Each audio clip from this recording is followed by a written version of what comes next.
Қияр мен помидорды жұқа етіп турап алып, кішкене тұз себеміз. Піскен тауық етін соломка етіп тураймыз. Сиыр етін қоссаңыздар да өте дәмді болады.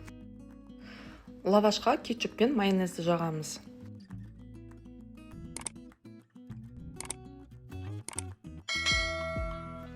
Салатный листті осылай қолымызбен майдалап саламыз.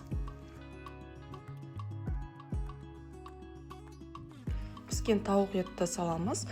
Мен кейде грильден қалып қойған ет болса, немесе духовкада піскен тауық етінен қалған болса, соларды да салып жіберемін. Өте дәмді болып шығады. Кішкене үстіне тағы да майонез қосамыз. Енді үстіне жұқа етіп туралған қияр мен помидорды саламыз. Егер ашты болған қаласаңыздар, жартылай ашты болгар борщын қоссаңыздар да болады.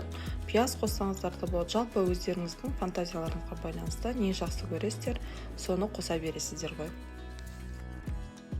Енді видеода көрсетілгендей барынша нығыздап ораймыз. Енді донерді қыздырамыз.